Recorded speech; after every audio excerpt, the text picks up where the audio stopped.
they're buying our weapons, and we're sending them to NATO, and NATO's sending us big, beautiful checks.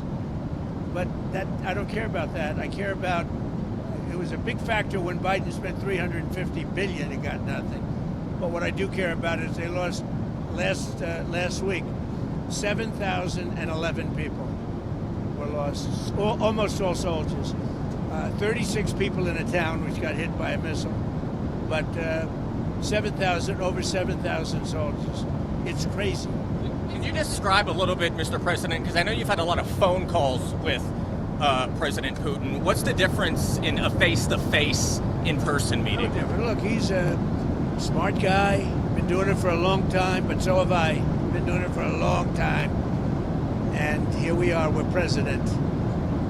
That was much more difficult than what I'm doing today, believe me. So we get along. There's a good respect level on both sides, and I think, something's going to come of it. I notice he's bringing a lot of business people from Russia, and that's good. I like that because they want to do business, but they're not doing business until we get the war settled. Are you going to talk about business? Will you talk business? We have the hottest country on earth. We have the hottest economy on earth. We have the hottest country. We just set a new stock market record again. We have hundreds of billions of dollars flowing in from tariffs. We're the hottest. We were a dead country, like doornails, a dead country. 1 year ago, we were dead as a doornail, and now we have the hottest country. And he wants a piece of that because his country is not hot economically. In fact, it's the opposite. And China's not doing well economically, but look, I want everybody to do well. The war's got to stop and the killing's got to stop. Mr. President, what do you stop? Thank you for coming back to take questions. We saw that Russia continued its violence into Ukraine last night, launching even more drones. What did you make of that? I think they're trying to negotiate. He's trying to set a stage. I mean, in his mind, that helps him make a better deal. It actually hurts him. But in his mind, that helps him make a better deal if they can continue the killing.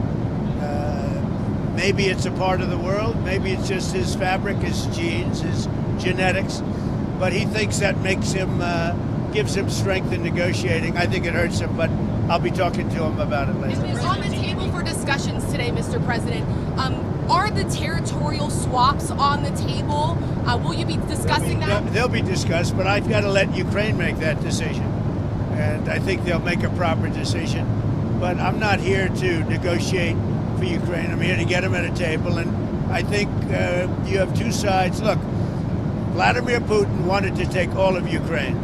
If I wasn't president, he would right now be taking all of Ukraine.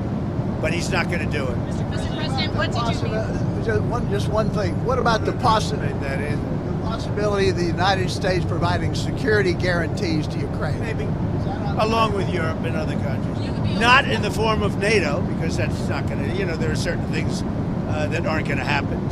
But, along with Europe, there's a possibility of that.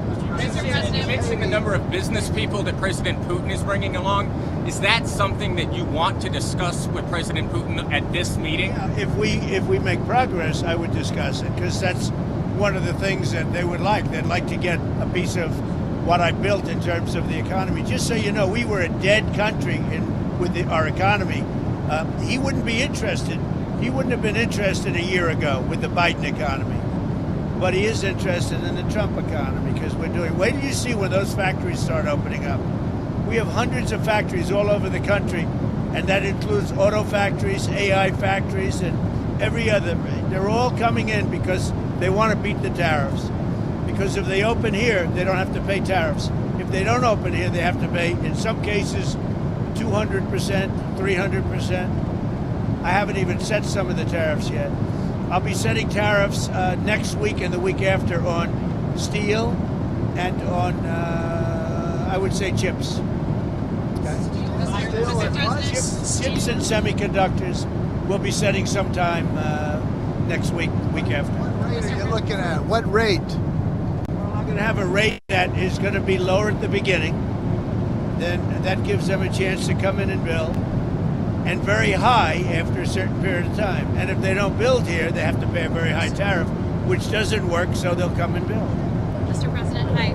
You had said earlier... I didn't over You do there. that with me. Isn't he a gentleman? He's a nice. He's helping me out. He's a very nice. He's one of the few nice ones, actually. You had said earlier this week that Putin would face severe consequences if you get the sense from him Yeah. that he's not interested. What do you mean by that? Economically severe. Yes, it will be very severe. I'm not doing this for my health. Okay, I don't need it. I'd like to focus on our country, but I'm doing this to save a lot of lives. Yeah, very severe. Thank you very much, everybody. Mr. President. One thing. If you like this video, then like, share and subscribe to Mirror Now.